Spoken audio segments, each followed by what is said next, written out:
2026 Lanka premier league තරඟාවලියේ පළමු තරඟ පහ පැවැත්වුයේ SSC පිටියේදීය. එම තරඟ පහ අවසානයේදී ප්‍රසාද ලකුණු සටහනේ පෙරමුණ ගැනීමට ගාල්ල කණ්ඩායම සමත්කම් දක්වනවා. ඔවුන් මෙතෙක් තරඟාවලියේ මුහුණ දුන් තරඟ දෙකම ජය ගැනීමට සමත්කම් දක්වා තිබෙනවා.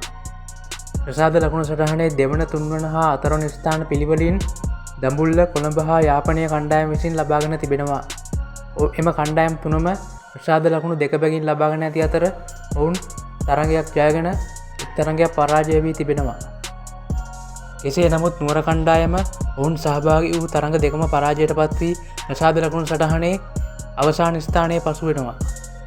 හිමාව දුටු තරඟ පහ අවසානයේ වැඩිම ලකුණුලාභීන්ගේ ලයිස්තුවේ පෙරමුණ ගැනීමට දකුණු අප්‍රිකාවේ රීසා හෙන්ඩ්‍රික් සමත්වය තිබෙනවා. ඔහු ලකුණු 105ක් මේ වන විට තරඟ දෙකක් තුළදී ලබාගෙන ඇත. පාකිස්තාන ජාතික අකීෆ් ජාවඩ් වැඩිම කඩුල්ලාබීන් අතර පෙරමුණ ගැනීමට සමත් වී ඇති අතර ඔහු තරඟ දෙකක් තුළ කඩලු 6ක් ලබා ගැනීමට සමත්කම් දක්වා තිබෙනවා.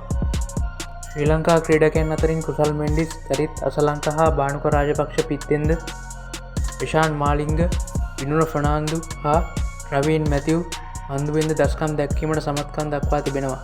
තරඟාවලියේ 6 වෙනි තරඟය ලෙස නුවර හා දඹුල්ල කණ්ඩායම් අතර තරඟය හෙට රාත්‍රී 4 දඹුල්ලේදී පැවැත්වීමට නියමිතයි.